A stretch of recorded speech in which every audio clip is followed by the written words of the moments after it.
am a recovering people pleaser who spent many years trying to make others happy in my relationships, particularly those romantic relationships, at the detriment of my own overall well being and mental health. I wanted to be liked, loved, and validated. And I worried way too often about disappointing people. Sometimes, if we're being honest, I think I was addicted to making others happy. My self love tank was on zero. And I'm not ashamed to say it because I do believe I'm not alone. But the more therapy I got, let's be real, the more I grew to love myself and understand the why.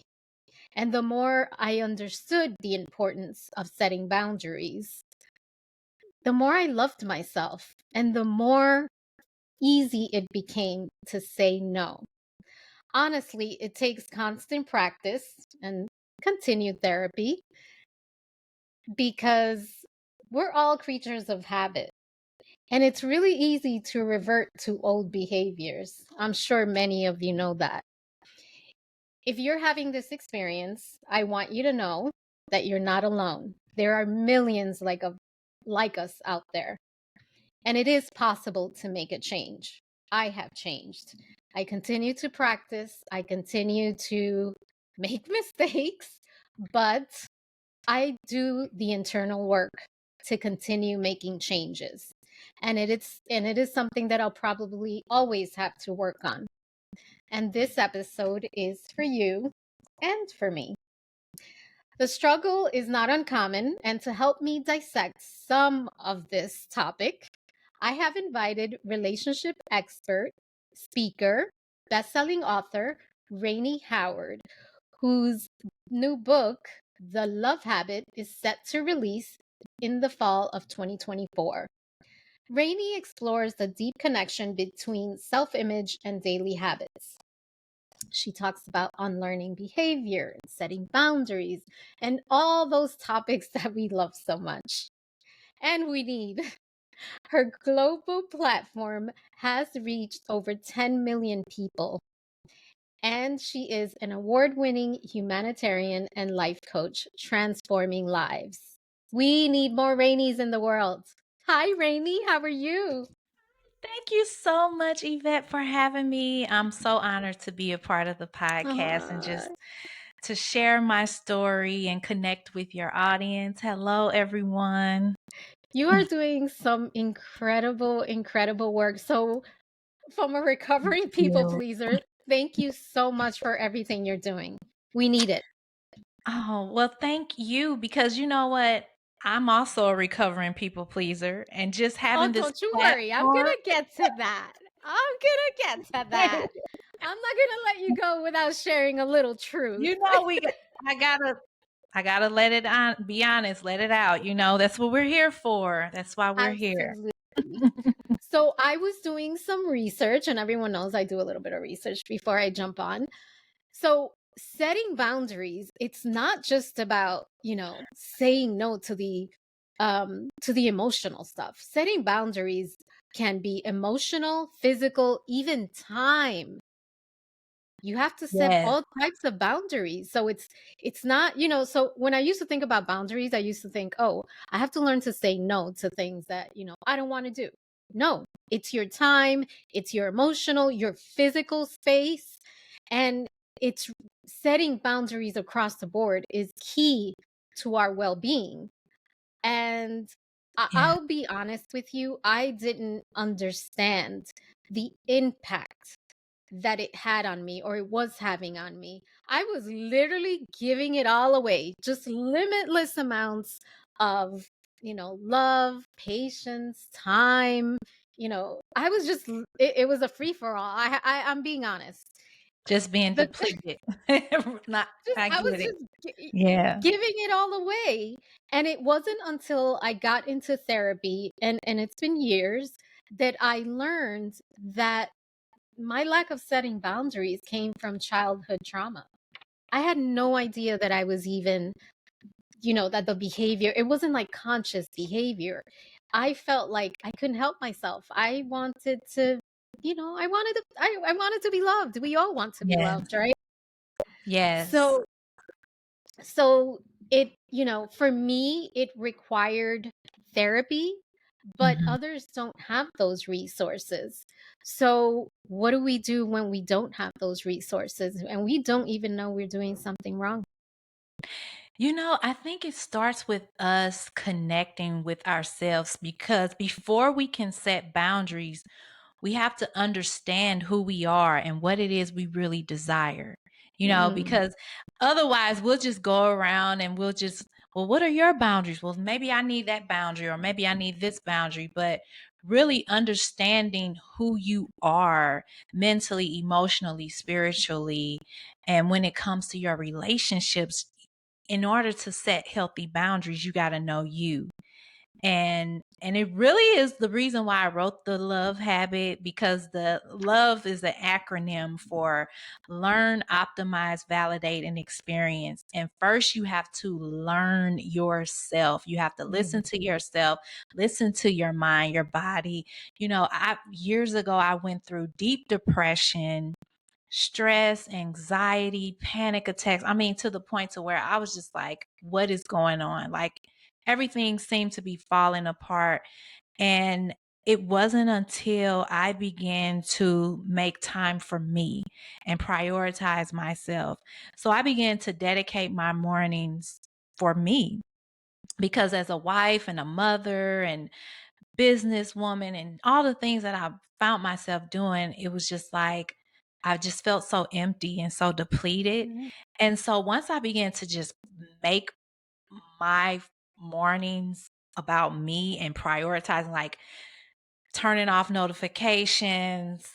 I want to take a walk. I want to go to the park today. I just want to meditate, or I want to connect with what makes me happy, because I was at the point in my life where I didn't even know what I enjoyed. It was just like work, work, work, busy, busy, But busy, and it's like but what that's how lights we're me up? but that's how we're raised. That's how we're Yes. raised. We're raised to self-sacrifice. And if we do anything for ourselves, it's selfish. Yes. And that's exactly how I was raised, which led me to that people pleasing role, because I was the Mm. oldest sibling. I was always responsible for everything and everyone. And I was a daughter of a single parent mother. Like my mother was a single parent. And so she was stressed and tired. And a lot of her overload was put on me because she felt like I was very responsible. And it's almost like you- me being responsible was like weighing me down, because it's like, oh, you have this, achieve this, do this, accomplish this. And it wasn't until I got to a point in my life where it was like, I can't keep doing this. Like, I have to give myself a break. And so it really starts with connecting with yourself first. Mm. And I used to it was mind, body, and spirit every single day. I did something to nurture my mind, my body, and my spirit. And whatever that meant, whether it was to nurture my mind, I needed to read a good book or listen to a great audio. My body, I needed to drink water or go on a walk. And for my spirit, what helped me is journaling, which is it kind of Yes. makes sense because I'm an author and I write a lot. So journaling is my way of therapy, but it's different Yes. for so many people. And it's free. It doesn't cost, you to pay someone, You but know really what? learning. I'm Go glad you ahead. mentioned that because just this past week, I went back and read a journal from 2 years ago. I And I read know the that was like, so just oh, inspiring, right? I read it like a book. And it was amazing at how I connected with the old Yvette, but I realized that this Yvette was not that woman anymore. And it's been 2 years. Exactly. Yeah. Isn't that so it's encouraging, it's Yeah. inspiring because you can become your own role model, like the me in the future. Who is Mhm. she gonna be and how can she inspire the me of today? And you I can love connect. that. You can Yes. connect because at the end of the day, and I think I've always said this, I can change over and over, and it's not change. I like to think of it like evolution. But the Mhm. core of who I am doesn't change. Yes. That is so true. I find the same thing when I read the old me. Like certain mindsets change, Yeah, but just you're right, the yeah, core of who you are, your yeah, soulful person, who you yeah. are on the inside I just got is chills. consistent, Yeah. And that's what we're missing. People aren't connecting with that part of who they are. And that's how Well, we it's get caught up in so but much I mean, more. but let's be honest also. I think it's a scary thing too, because I think you have to be prepared. Listen, we all have ugly. We all have ugly. And it's really difficult to connect with that part of us because we don't want the ugly, right? We want the No, filtered version. And I and exactly. I and I share that with you and with our community because I know that I'm not perfect. I know that we all have a dark side. And You that's know the scary. and you know what? I'm gonna tell you this because at that time in my life when I was at my lowest point with depression, I didn't like so much of who I had become. But part of my healing had to do with me accepting that part of me Mm. that I didn't want to accept. I had to learn to love her and accept her. And as much as, Mm. certain parts of me cringe is like, oh, that's not who I don't want that. It's like loving her is part of that healing to restore me to be stronger than that version of who I was. Okay, it's too early, Rainy. Not yet. Not yet. Not yet. Not yet. Thank you for sharing that. I know exactly what you mean. And it's And tough. It's and not easy though. it's learning to accept all parts of you, not Yes, just the good parts. And yes, it can take a lifetime. It can, but you have to start the work.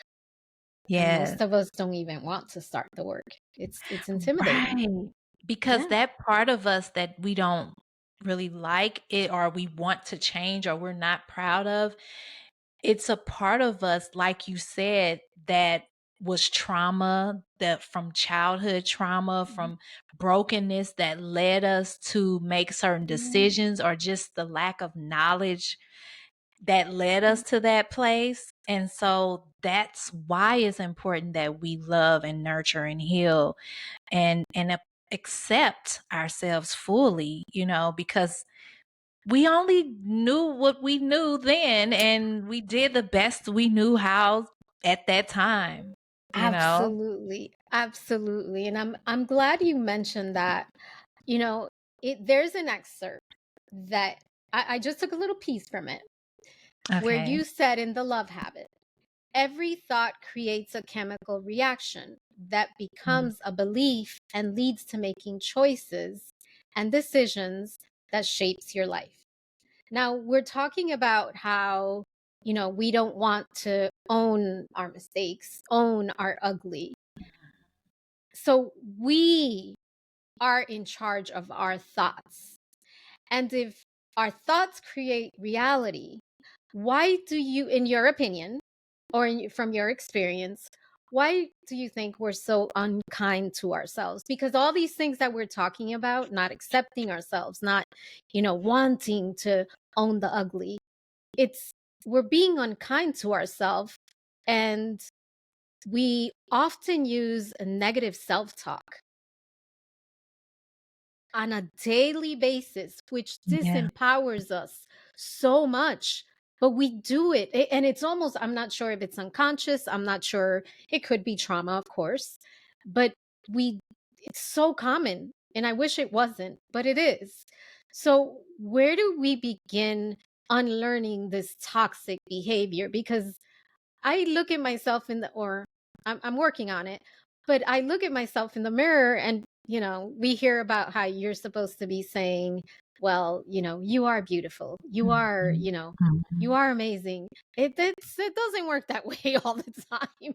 No, because listen, when we talk about childhood trauma and we talk about things that happened to us, bullying, people said mean things about us, some of those Abuse. things we believed, Mm, we accepted, we mm, took on. And I think part of healing when it comes to the thoughts is recognizing that your thoughts are not who you are. They mm. don't define you. And so when you don't identify with those thoughts, you separate yourself from them and say, I just had this really bad thought. It's just like if somebody, you know, got some type of cramp in their stomach and it hurts. It's like, oh, this is a really bad cramp. It's not who you are, and it's not, a part of, or you're the fault of the cramp. It's like, no, this is just a bad, painful thing that I just felt, but it doesn't define who I am. And so when we separate ourselves from, this is not who I am, I'm beyond this, I love myself. Yes, I made some mistakes in the past, or I did some things that I've learned now that wasn't wise for me, but I can love and accept myself truly for who I am, even in this pain, even in this heartbreak, even in the fear and the people pleasing tendencies. I can still love myself through this. And I think that is so important, just separating yourself from those thoughts that become beliefs, but they don't have to be your beliefs. Absolutely. And I think, you know, part of all this is going back to yourself, going back Yeah. to your core. Um, Self-love is literally, I didn't understand how important it was. And I find, and I can speak for myself, but I'm not the only one out there, guys. um, we're so focused on finding love outside of ourselves, right? Oh my And God. That is such the truth. That statement right there should be on some big billboard because it is so true. We do this. and then we don't, I mean, I don't even know if we realize until, I don't know, lightning strikes for us, that, you know, the relationship with ourselves is actually the one that we should be working on. And that it's almost like it comes full circle. Yes. So that's the way I see it. That's what therapy has taught me. And like I said, I am still working on it, in all fairness. Yes. How important would you say for you is self-love in this process? And and I mean it as far as the connection between self-love and our inability to set boundaries, because there's almost like there is a connection between the two, but how has it been for you? Yes. For me, it has been me reflecting and asking myself, how can I love myself through this situation? So I'll give you an example. Um, Years ago, I went through a financial crisis where it was just like business issues, things was happening, and money and bills were piling up, and income was just at a certain point. And I remember asking myself, like, how can I love myself through this financially? What is the best decision? And that question actually helped me go down a path where I became debt free, restored my finances, began to have more than enough money. And it was just a journey of making decisions after asking myself, like, how can I apply self-love to my finances? And Like, how prioritize yourself. Yes, because I was really depleting myself financially by trying to please everybody in every situation and every, and just, I was on this roller coaster, and it was just like I had to learn to prioritize myself financially. And I do this in every area of my life. And you're right, it is a great connection with understanding your boundaries, because when you can love yourself through a breakup, you know, and not get so caught up in blaming the other person, because it's easy to be mad and be like, oh, they were terrible, they were toxic, and that's true. But you're going to have a hard time healing and learning from that relationship if that's your main focus. So if you can begin to really love yourself through it and learn and ask yourself, what were the red flags that I overlooked? How can I grow from this situation? What can I do differently, instead of, oh, this person was terrible to me and they're just such a toxic person and I'm just so done with them, you know? But how can I grow? How can I love myself? And in any relationship, when there is some type of conflict, you always have to go within and find the conflict that is happening within you. And when you can identify what's disconnected in your thoughts and your mind, and how you're not really loving you as much as you need to, because a lot of times the clinginess and just the desperate need for another person to love you has a lot to do with the emptiness that you feel from not loving yourself. And that's really where it starts, to be able to fill yourself up and overflow within before you can pour out and give to another person. Oh, well said. Now, I think the lack of setting boundaries, I, I think to a degree, the root of the problem oftentimes comes in the early years. So I think as we grow into adulthood, oftentimes we don't even recognize the behavior. I didn't know why I was letting people walk all over me. I didn't know why I was letting men mistreat me. I, I just thought, oh, I love them. I love them enough, through their pain. It was about what I was accepting, the energy I was bringing into my life. And I'm telling you, it's hard. It's so hard. And it takes constant work to rid yourself of those, I call them demons. It's just so if we don't realize that we're doing it, like as far as what you've been through, how did you how do you know what to look for? How do you know Right. the signs? How do you decipher if you are not even aware of the behavior? So I can say, for me, I'll give an example. Way before I met my husband, when I was dating and in different relationships, and I dated this guy, and I thought I was just so in love with this guy, and he was just so much. And, I went through heartbreak and all of that stuff.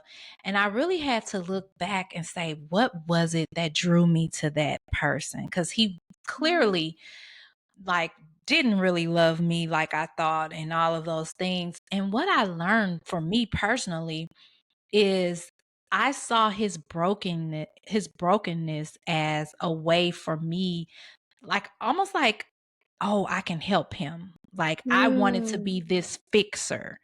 And so I Oh, took on the role of, I'm going to be the fixer. I'm going to you can I'm relate. gonna be the woman that changes everything, that changes him. Yes. Oh yeah.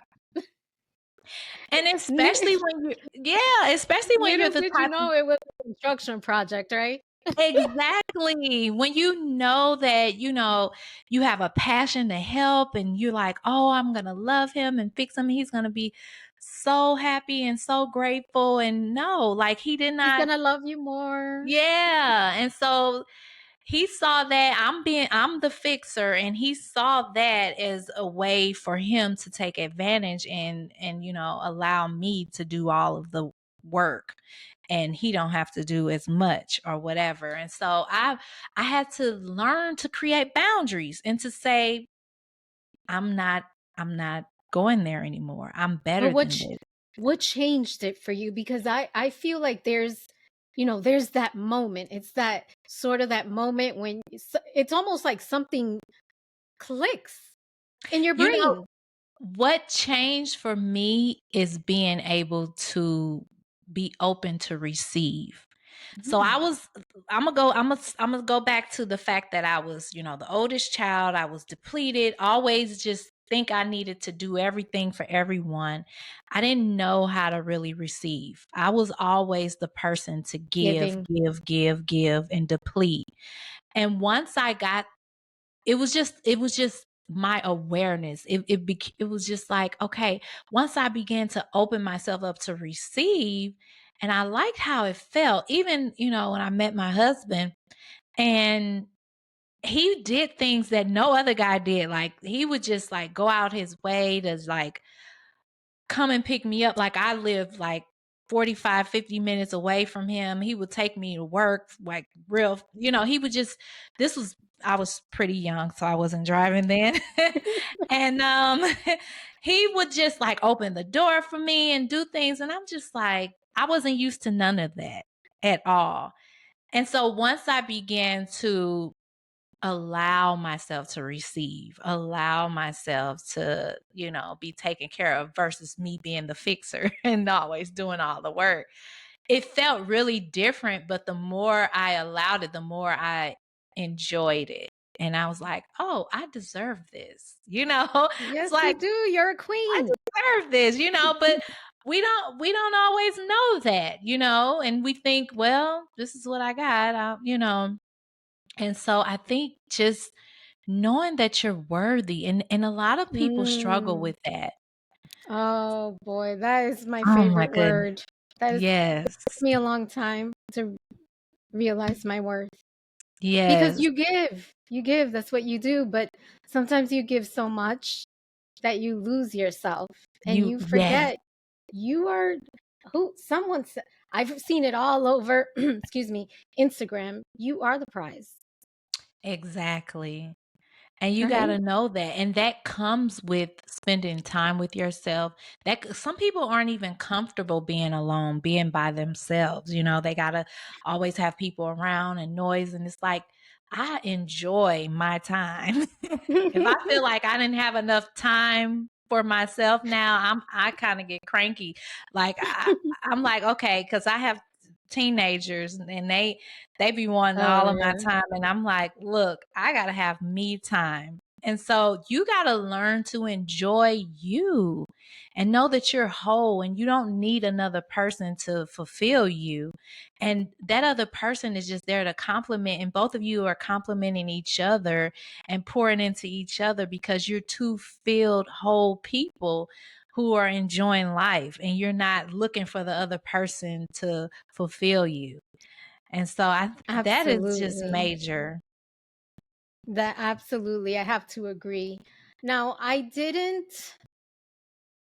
learned a lot of I have a book of life lessons, as I'm sure you do too. One of those lessons that I have learned is that we can't have a healthy relationship, I think of any kind, without boundary setting. It is that important. Yes. And this, like I said, this has been really difficult for me to learn. But the more I practice it, the better I get at it. And the more my love tank, my self love tank kind of, keeps ticking up. But I Yes, have, right? that's So good. in your book that's dropping in the fall, you say that it is less about adding to your life and more about releasing, unlearning habits that no longer serve you. So, can you share a moment in your life when you've had to unlearn a habit that no longer served you in your relationship? Oh, so much. That's a good question. Um, so I had to oh yeah, It's okay. a two-part question, so So in the beginning of my relationship, I'll say, and I'm being really transparent with you guys. Like, that's what we're about, truth that's what telling. we're about. So in the beginning of my relationship, I had a belief that it's normal to argue. It's healthy, which a good disagreement is pretty healthy and good, but I had this thought like, "Oh no, it's okay. We can have conflict, you know?" And it really was not, cuz I've been married. I don't know if I told you or if you saw that, but I've been married for almost 21 years. And Bless. so yes. And so after years of being married, we got to a place in our marriage where arguments just it just wasn't, it had to be unlearned. It could no longer continue Wow, that's a because it was just getting out of hand, and it was just like emotional. It was just to the point where emotionally it wasn't healthy. And so we both had to unlearn how we dealt with conflict. And yeah. we learned one of the biggest things that You helped us. answered my second question. Okay. Okay, yeah, okay. Because I was going to ask you, how does that change show up in your relationship today? And you just said it. Oh, yeah, yeah. The biggest thing that helped us is to learn to not take things personally, and to really understand that just because a person says something that you may not agree with or have, it does not mean, you can't take it personally. Everybody's dealing with their own traumas, their own childhood situations, and the way their perspective is different than yours. And so they may see things one way and you see things another way, and it's okay. And so I had to unlearn the habit of fighting to be right and get my point across, and just learn to just say, you know what? He's thinking differently.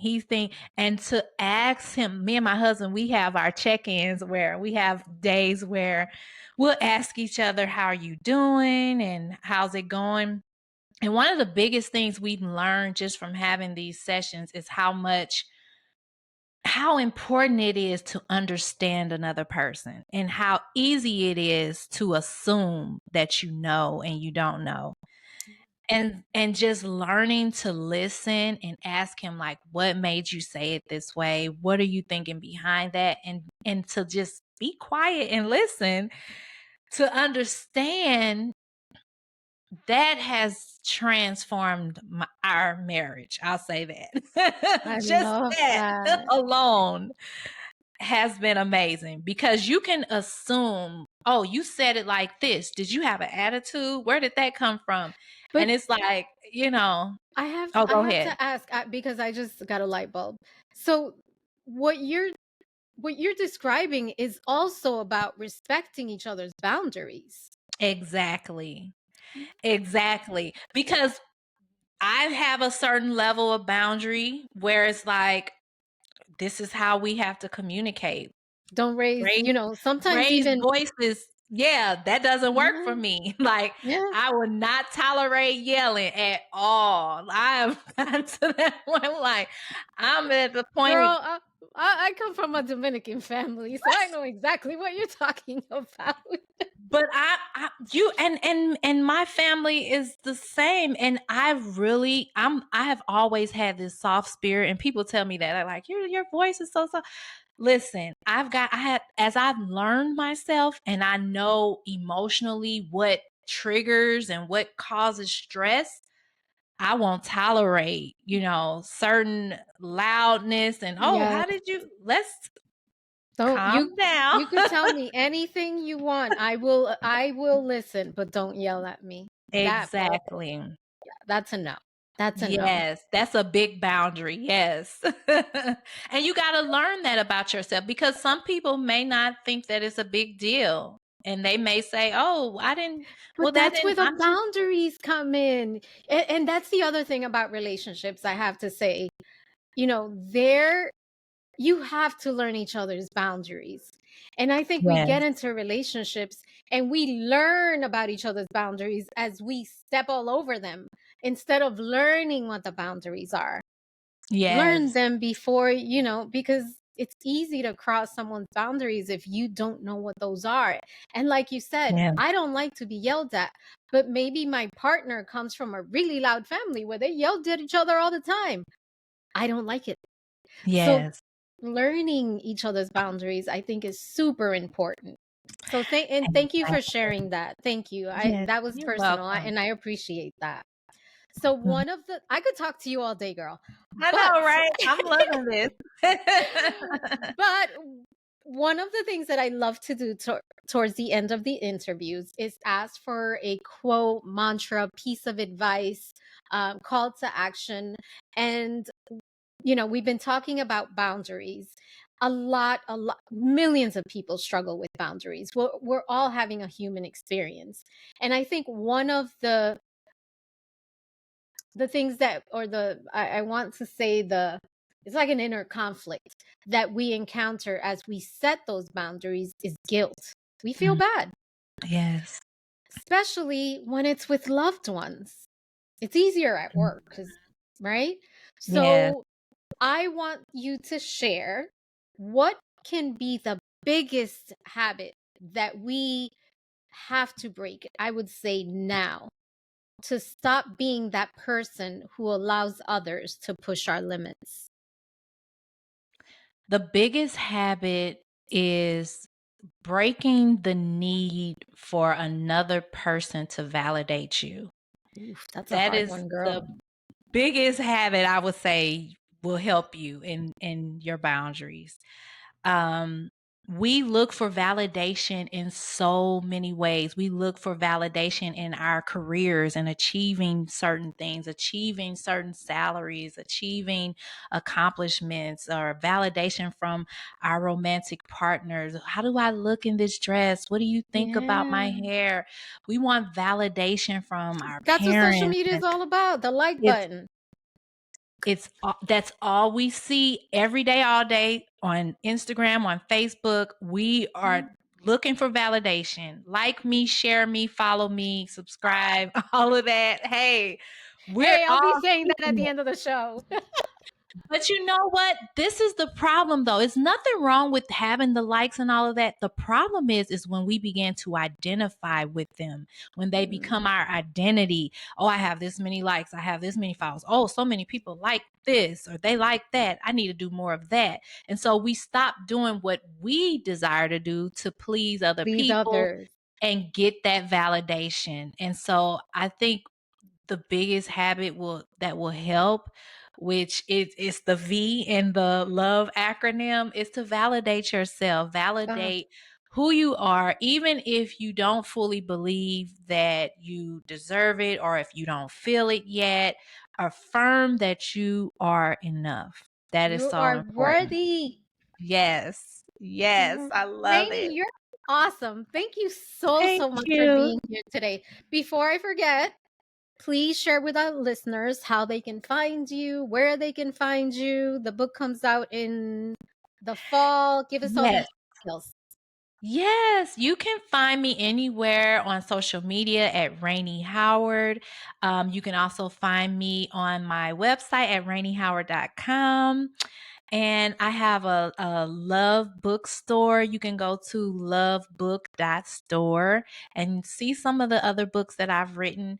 And The Love Habit will be releasing this fall, September 10th, 2024. You can also go ahead and pre order your copy now. Anywhere books are sold, just type The Love Habit and you'll find the book.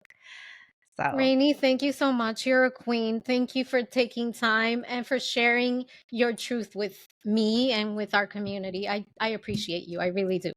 Oh, thank you so much. I enjoyed this conversation and just the Good. energy that you Oh, give and I know that your community love your podcast because you are such a wonderful host and interviewer. You ask really good questions and I enjoyed it. thank you. Oh, you touched me today. Thank you so much. Thank you so much. I appreciate you.